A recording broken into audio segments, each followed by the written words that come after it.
Nama saya Naomi Sitorus. Saya sudah punya suami orang Manado, namanya Gideon Koyongian. Kami punya anak satu. Kami juga seorang pendeta, suami istri melayani di desa Cinemboi tepatnya, masih perintisan, tapi kami suka bantu pelayanan di GPDI Kuningan yang di, yang Iya, digembalakan oleh Ibu Novita Iskandar. Nah, puji nama Tuhan. Semua karena kasih karunia Tuhan, semua karena kebaikan Tuhan. Saya juga berterima kasih bisa ada di siaran radio ini ya, semua karena kebaikan Tuhan. Itu mungkin perkenalannya. amin. Ya, puji Tuhan. Wah, ini campuran yang luar biasa di Manado sama Batak ini.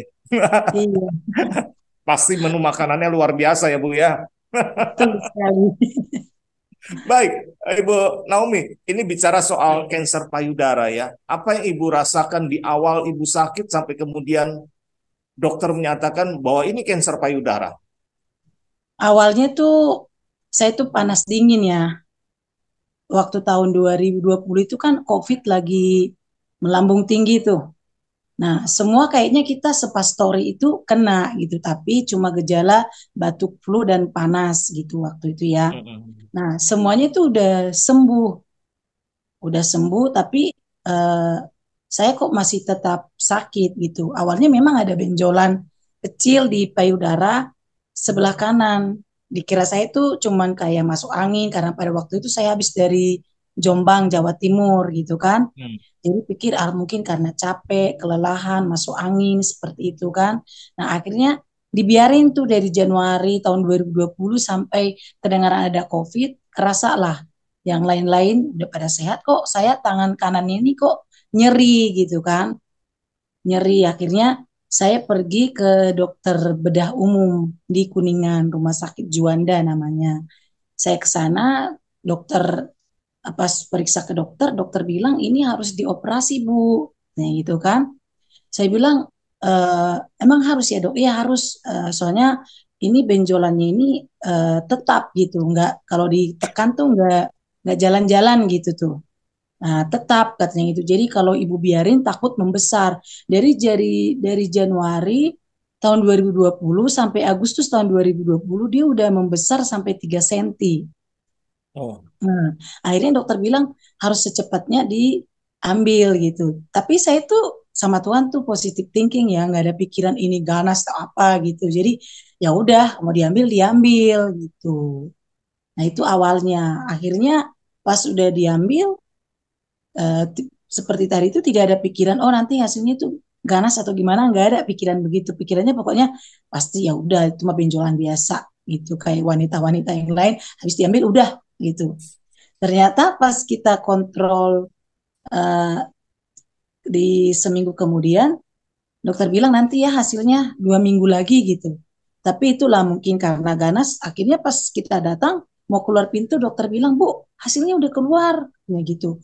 Terus hasilnya gimana dok? Udah ibu duduk dulu deh, kita bicara dulu. Dari situ saya udah langsung ting, berarti udah sesuatu yang negatif nih, gitu kan? hmm. Akhirnya dokter bilang ibu duduk dulu katanya. Pasti saya disuruh duduk, ya udah langsung dibilang ibu maaf hasilnya ganas gitu. Nah awalnya itu walaupun saya seorang pendeta ya saya masih manusia gitu. Saya terdiam. Saya bilang loh kok bisa gitu kan? Karena memang nggak ada yang dirasa cuma meriang itu aja pada waktu bulan Agustus tahun 2020 itu gitu kan. Akhirnya dokter bilang ya udah ibu harus dioperasi ini dan itu gitu. Terus saya bilang dok saya dikasih waktu dulu ya, saya mau berdoa dulu, saya bilang gitu. Mau kemana dan apa yang harus saya lakukan gitu. Saya tidak mau, malah dokter itu bilang udah ibu dioperasi di sini aja. Terus akhirnya saya konsultasi sama saudara, kebetulan ada juga yang dokter gitu kan, perawat juga saya konsultasi. Oh jangan di Kuningan, harus ke dokter yang spesialis CA Mamae gitu. Nah, akhirnya saya bilang ke dokter yang di Kuningan itu, saya kembali ke dokter itu, saya bilang, dok, saya mau dioperasi, tapi saya tidak mau di Kuningan, saya mau ke Jakarta, gitu ya. Waktu itu banyak teman-teman bilang udah ke Darmais gitu. Tapi karena pada waktu COVID itu saya lihat foto-foto di Darmais itu udah begitu ramai, ya. Saya juga takut gitu ya. Akhirnya ada seorang teman yang kebetulan suaminya juga di RSPAD Gatot Subroto.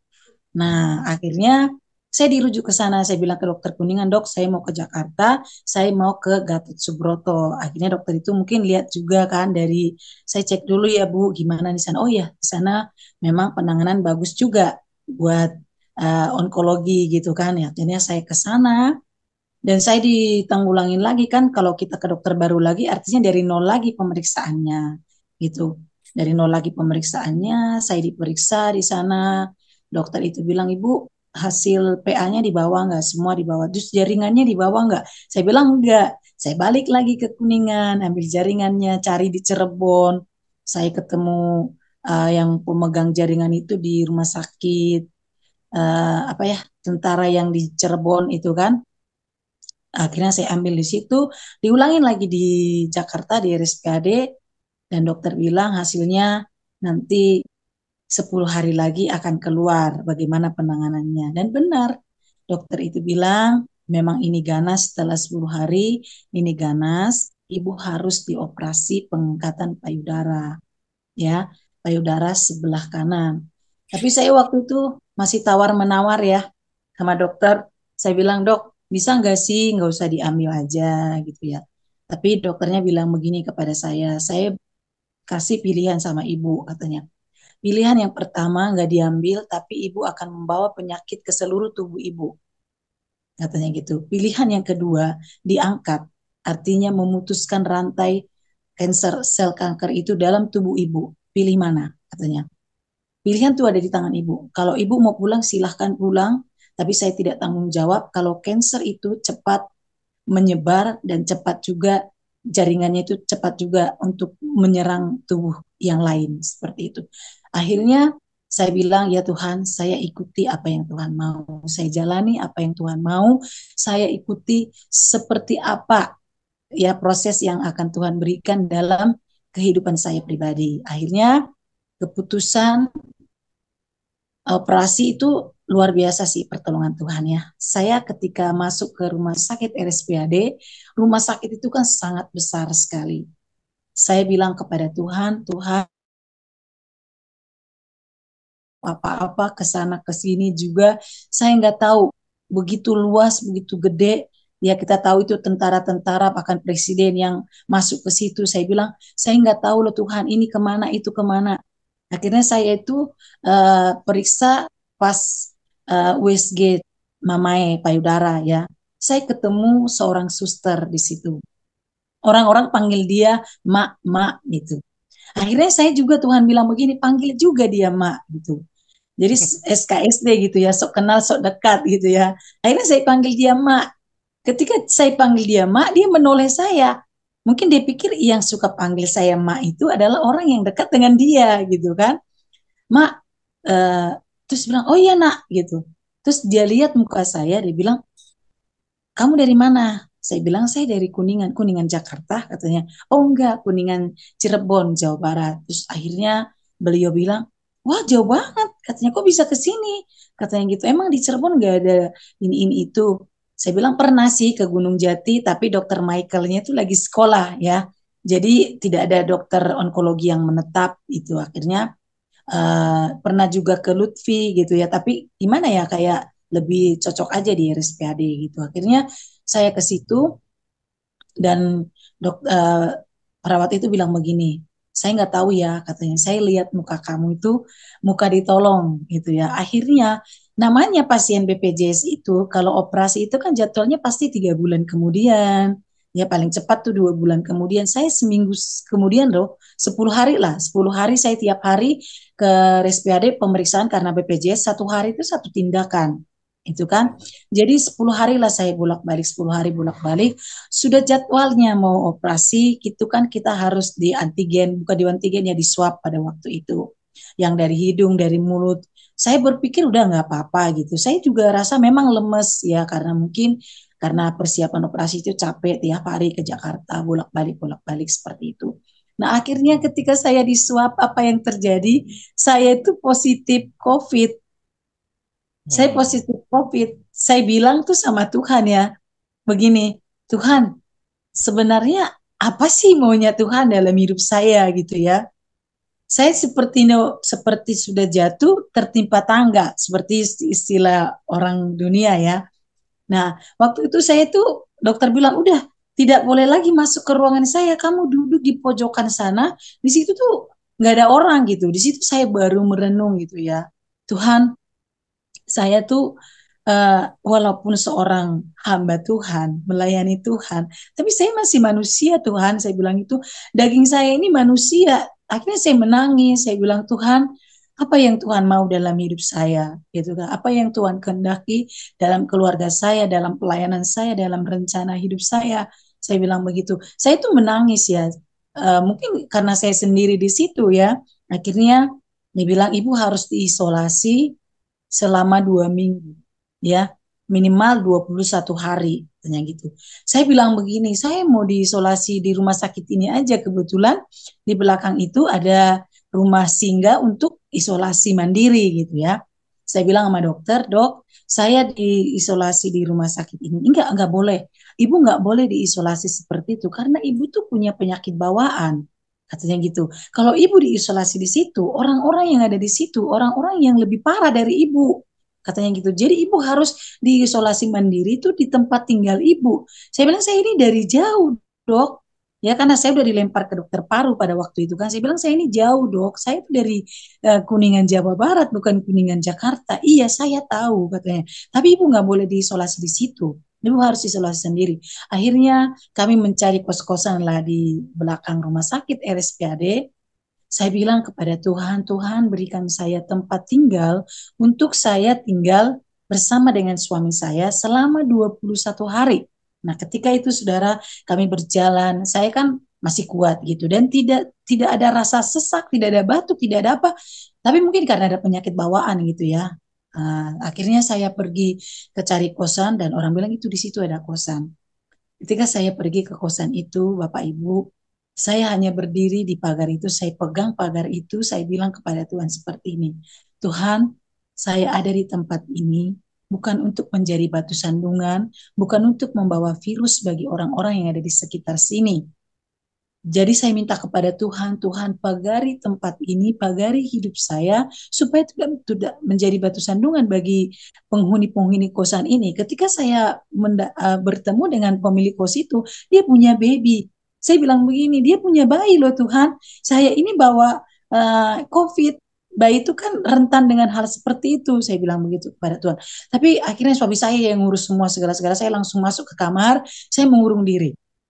Nah, kemudian beberapa hari kemudian bertanyalah pemilik kos ini, kenapa sih ibu kok nggak pernah keluar? Nah gitu. Akhirnya suami saya bilang begini, oh iya, dia lagi proses mau operasi, jadi tidak mau berhubungan dengan yang lain dulu. Tidak dikasih tahu kalau saya itu kena COVID, karena kita takut pasti nggak akan diterima gitu kan di kosan itu. Ketika nyuci baju, kita seperti pencuri malam-malam, baru jemur baju, angkat baju baru malam-malam. Sehingga saudara saya itu bangga banget sama Tuhan. Suami saya yang menemani saya di kosan itu tidak terpapar COVID sama sekali. Padahal waktu itu lagi tinggi-tingginya COVID ya. Setelah 2 minggu saya langsung hasilnya itu negatif. Tapi dokter bilang nggak bisa sekali lagi. Saya bilang dok, kalau saya ke tempat yang tes COVID itu di situ kan semuanya yang kena COVID. Saya sudah negatif. Saya bilang gitu sama dokter. Saya sudah negatif. Kalau saya masuk ke situ, artinya saya tuh mencurumuskan diri saya sendiri. Enggak. Tanya gitu, udah ibu tes lagi. Akhirnya saya tes lagi. Puji Tuhan. Akhirnya saya operasi itu jadi bulan 12 tanggal 3 Desember. Saya operasi pengangkatan payudara. Saya jalani semua. Saya percaya segala sesuatu yang Tuhan kehendaki dalam hidup saya, dalam hidup kita sebagai orang-orang yang percaya kepada Tuhan, pasti selalu ada rencana Tuhan dalam kehidupan kita. Ya, akhirnya saya dioperasi tanggal 3 Desember tahun 2020 dan hasilnya dokter bilang, Ibu, hasilnya Ibu tidak perlu di kemo, tetapi minum obat selama 5 tahun. Nah, selama 5 tahun saya minum obat tamofen, artinya sekarang sudah jalan 4 tahun. Ya, tapi dokter bilang begini, selama pengobatan ini Saya kan usia waktu itu masih 38 tahun ya. Artinya masih produktif seperti itu. Nah, dokter bilang begini, Ibu, selama minum obat ini, Ibu tidak boleh datang bulan. Gitu. Tapi apa yang terjadi Bapak Ibu? Saya minum obat itu bulan yang pertama, datang bulan kedua, datang bulan yang ketiga, datang bulan balik lagi ke rumah sakit Jakarta ya. Balik lagi ke rumah sakit Jakarta, saya bilang, "Dok, gimana ini? Saya datang bulan." Akhirnya dokter bilang, "Berarti Ibu harus disuntik Soladex tiap bulan." Bayangin aja Bapak Ibu, saya tiap bulan harus ke Jakarta, sementara kami hamba Tuhan hanya mengharapkan belas kasihan Tuhan, kemurahan Tuhan. Tapi Tuhan tuh luar biasa, menyediakan semuanya lebih dari apa yang kami doakan dan minta kepada Tuhan. Nah, ketika bolak-balik ke Jakarta tiap bulan harus disuntik, akhirnya saya tuh apa ya, bilang ke dokter, "Dok, saya kan dari jauh. Kalau tiap bulan saya ke sini juga capek gitu ya." Akhirnya coba cari rumah sakit tentara di Jakarta, di Kuningan. Akhirnya ada ya rumah sakit Ciremai ya, rumah sakit Ciremai. Nah di situ tuh biasanya di rumah-rumah sakit tentara itu pasti selalu ada suntik Soladex. Akhirnya disarankanlah ke situ. Pas ke situ katanya lagi kosong. Akhirnya ke Gunung Jati. Cuma satu katanya yang suntik Soladex dan itu tidak boleh dipakai sama yang lain. Saya ke Lutfi. Di Lutfi dibilang nggak bisa pakai BPJS untuk suntik Zoladex, harus bayar. Saya jadi bingung ya. Akhirnya saya balik lagi ke Jakarta. Nah, kebetulan saya bilang, "Dok, jemaat di Kuningan itu ada seorang suster dan dia itu pemegang pasien-pasien cuci darah. Artinya dia terbiasa nyuntik-nyuntik perut, ya kan? Karena suntik Soladex itu kan disuntiknya di perut. Nah, akhirnya dokter bilang, oh ya boleh. Waktu itu kan masih bisa dialihkan ya uh, sama orang lain untuk mengambil obat itu. Iya itu yang saya katakan tadi, suster yang di USG Mamai itu yang dia bilang, saya melihat kamu, saya ingin menolong kamu. Sampai hari ini Tuhan kasih malaikat tak bersayap itu untuk menolong saya. Setiap bulan dia mengirimkan suntikan Soladex itu untuk saya secara gratis, tidak pakai ongkir. Memang obat itu kan gratis. Saya bilang gimana ongkirnya? Enggak usah mikirin. Dia seorang yang tidak mengenal Tuhan. Dan dia bilang ini adalah harta saya di surga nanti ketika saya bisa berbuat baik sama orang lain. Saya sebagai hamba Tuhan, saya terenyuh saudara. Saya bilang dia aja orang yang tidak sesama-sama dengan kita, dia mau menolong saya sampai hari ini. Dia tetap menolong saya. Saya sudah selesai suntik Soladex 2 tahun, tahun kemarin bulan Maret. Tahun ini ya, tahun ini bulan Maret. Tahun kemarin bulan Maret ya. Nah, dokter bilang kalau ibu sudah 2 tahun suntik Soladex, artinya selama itu tidak akan datang bulan lagi. Tapi apa yang terjadi, saudara? Tuhan itu emang luar biasa ya. Pokoknya saya ikutin aja prosesnya. Bulan 8 kemarin, saya datang bulan lagi setelah suntik Soladex. Saya suntik Soladex itu kan bulan Maret tahun kemarin, udah selesai 2 tahun, datang bulan lagi. Dan dokter bilang, tidak bisa Ibu.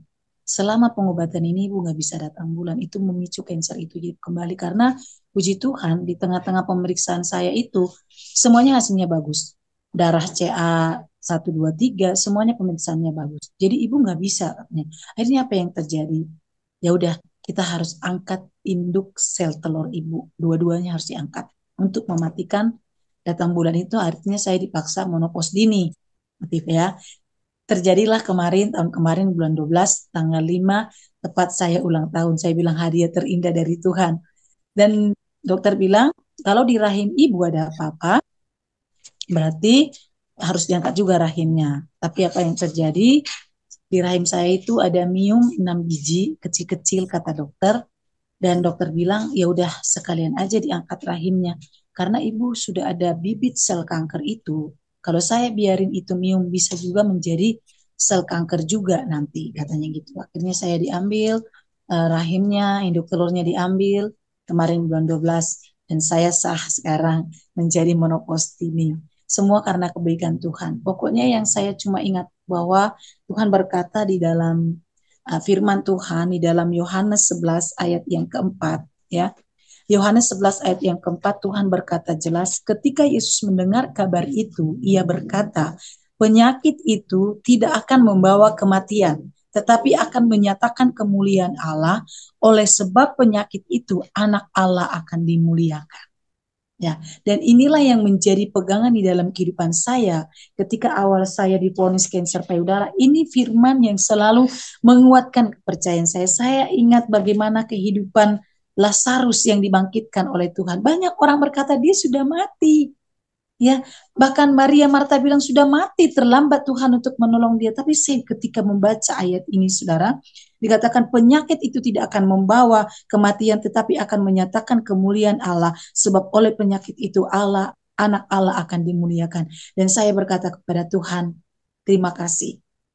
Kalau Tuhan kehendaki saya sakit, berarti Tuhan kehendaki saya menjadi berkat, menjadi motivator bagi yang lain-lain. Ya, bahkan kemarin saya periksa, saya sekarang 6 bulan sekali pemeriksaannya, bulan 6 kemarin, puji Tuhan semuanya bagus, CA mamai marker 153 bagus, ototorak juga bagus, bone scan-nya juga bagus, semuanya karena anugerah Tuhan. Saya bilang kepada Tuhan, saya mau hidup saya untuk menyenangkan hati Tuhan, untuk memuliakan nama Tuhan. Memang terkadang ketika kita diproses itu kan kita nggak terima ya, sakit secara tubuh, tetapi ternyata itu untuk mendatangkan kebaikan Tuhan. Jadi ketika kita diproses, jangan protes, ikuti saja apa yang Tuhan mau. Ya kan, seringkali kan manusia itu protes, ya nggak sih? Protes, duluan protes. Jadi ikutin aja proses yang Tuhan berikan. Itu yang saya pegang sampai hari ini. Memang kadang dalam kehidupan kita iblis itu sedang sering berkata begini, kamu masih muda loh. Sudah nggak punya payudara, sudah nggak punya rahim, sudah nggak punya induk telur. Saya bilang nggak apa-apa. Tuhan yang memberi, Tuhan yang mengambil. Ya kan? Jadi saya punya prinsip dalam kehidupan saya kalau kemana-mana puji Tuhan. Kalau saya tiap bulan saya kan sekarang ambil obat ke Jakarta karena pakai fingerprint sekarang ya. Tapi dibantu sama suster yang tadi ya. Padahal dia sudah pensiun ya, tapi dia punya warung di RSPAD sehingga saya bisa terus berkomunikasi dengan beliau. Kalau saya ke Jakarta sering perawat-perawat bilang begini kepada saya, Bu, mau kemana? Mau ke dokter onkologi? Mana pasiennya? Saya bilang, saya pasiennya. Lah, ibu pasiennya? Saya, iya, memang nggak kelihatan ya? Saya bilang, enggak Bu, ibu nggak kelihatan orang sakit. Itu karena Tuhan. Karena Tuhan juga jelas bilang bahwa penyakit itu tidak akan membawa kematian, tapi membawa kemuliaan nama Tuhan. Jadi menjadi berkat, menjadi saksi bagi banyak orang. Jadi di dalam kehidupan kita sebagai orang-orang yang percaya, ya pendengar siaran radio saat pagi hari ini, apapun yang kita hadapi, mungkin kita di rumah sedang sakit, percaya engkau akan menerima kesembuhan daripada Tuhan. Asalkan kita percaya akan kuasa Tuhan, bukan ragu ya. Kalau kita percaya itu artinya kalau kita sudah menyerahkan ke dalam tangan Tuhan, kita tidak mau ambil lagi. Jangan ambil lagi yang apa yang kita sudah serahkan kepada Tuhan, serahkan aja sepenuhnya kepada Tuhan. Ya, biarlah kesaksian ini menjadi kekuatan di dalam kehidupan kita. Pujian yang sering kali menguatkan kepercayaan saya. Mungkin boleh ya saya nyanyikan? Ya, silakan. Boleh ya untuk menutup kesaksian ini. Musim akan selalu berganti. Kasih Tuhan tetap abadi. Tak akan berubah sampai selamanya. Ku tetap percaya. Ku yakin Tuhan memberkati. Ku yakin Tuhan melindungi. Burung di udara Tuhan pelihara karena kasih-Nya. Tuhan selalu menolongku, selalu menjagaku, sehelai di rambutku tak akan terjatuh tanpa seizin-Mu. Tuhan selalu menolongku, selalu menjagaku. Dia mengenyangkan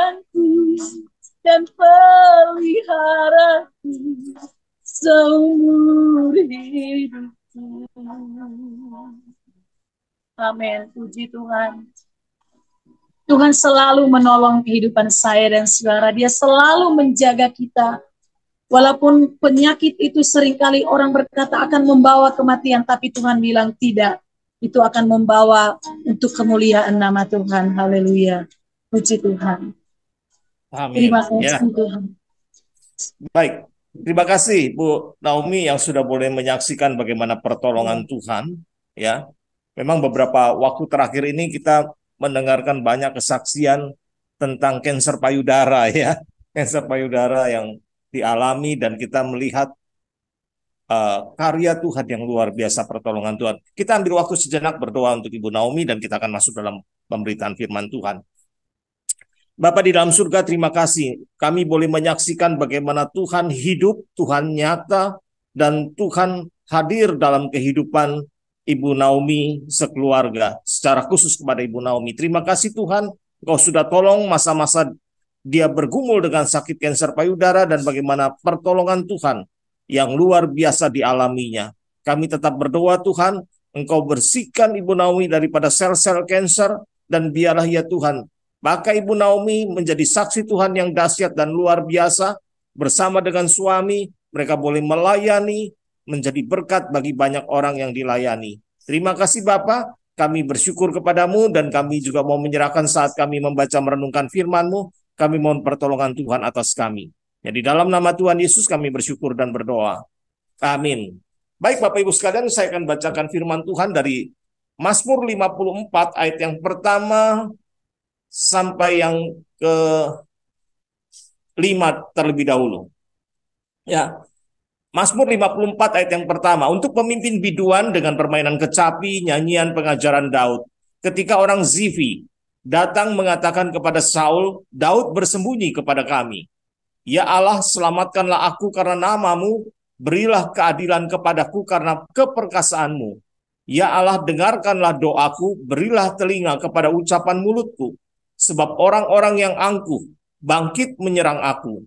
Orang-orang yang sombong ingin mencabut nyawaku. Mereka tidak mempedulikan Allah. Sekian pembacaan firman Tuhan. Bapak, Ibu, dan saudara yang saya kasih di dalam Tuhan, kita hari ini melihat situasi yang sedang tidak menguntungkan dialami oleh Daud. Ya, Daud pada waktu itu sedang bersembunyi dari kejaran Saul. Dikejar-kejar untuk dibunuh. Dan dia bersembunyi di kumpulan orang Zifi. Kelihatannya aman, saudara. Namun apa yang terjadi? Orang Zifi ini berkhianat, saudara. Mereka kasih tahu ke Saul bahwa Daud ada bersama dengan mereka. Dengan kata lain, tidak ada peluang untuk hidup sebenarnya yang dialami oleh Daud ini. Tapi saudara, kita melihat bagaimana Daud di dalam situasi yang terjepit sekalipun, dia tetap mengandalkan Tuhan. Hari ini kita akan merenungkan mengandalkan Tuhan. Kenapa Daud tetap mengandalkan Tuhan di dalam situasi yang terjepit sekalipun? Yang pertama adalah karena Tuhan dapat menopang kita di saat kita lemah. Ayat yang ketiga sampai yang kelima tadi.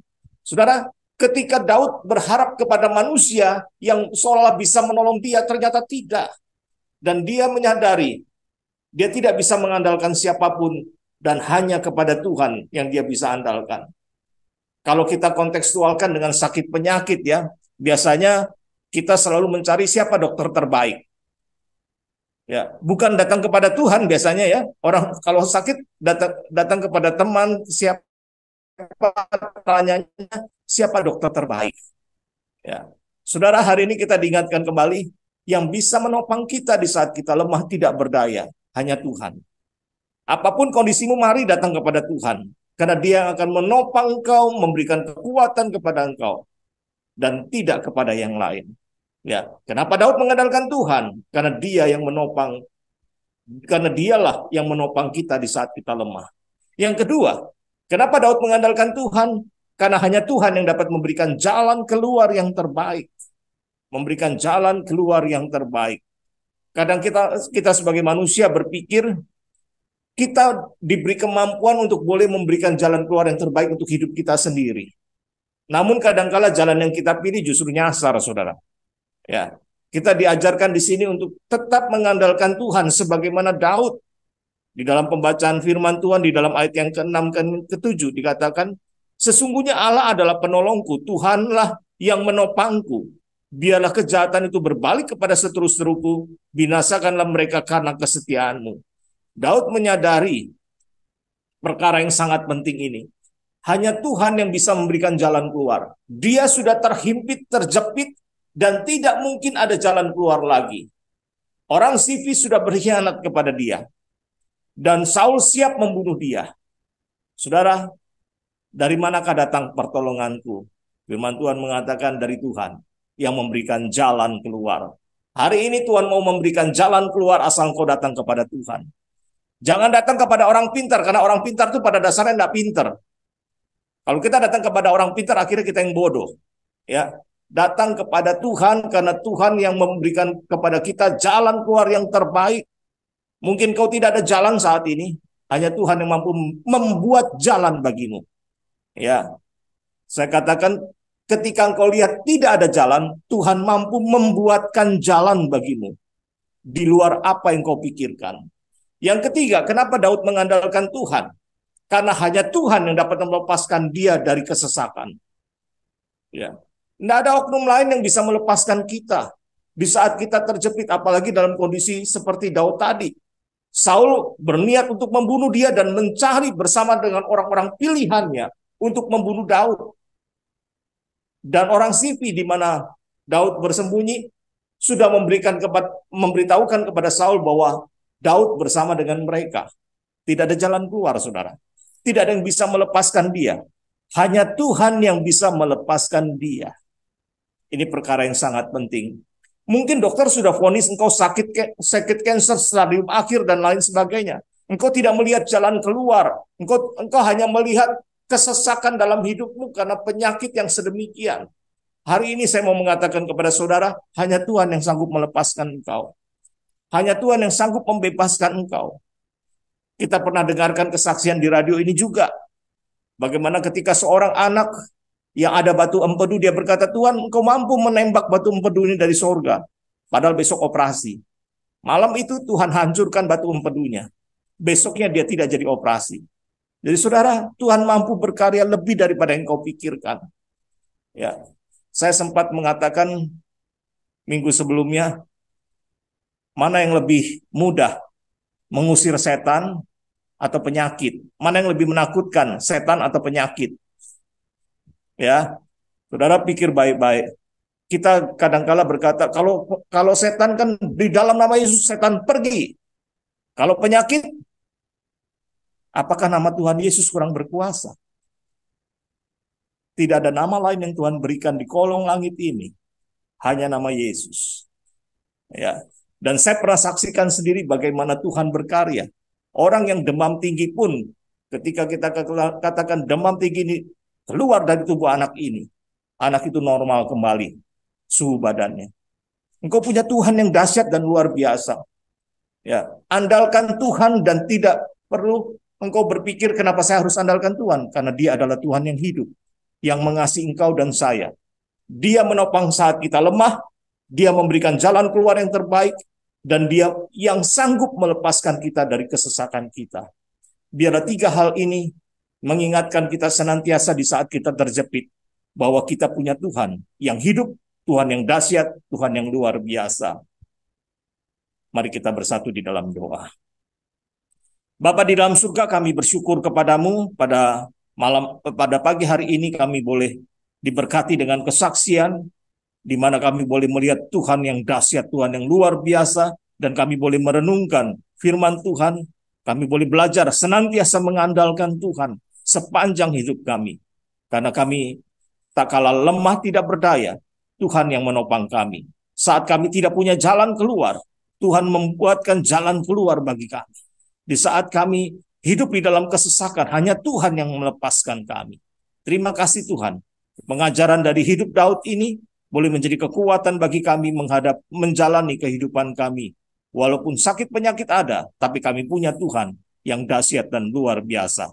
Terima kasih Bapa. Jadi dalam nama Tuhan Yesus kami bersyukur dan berdoa. Amin.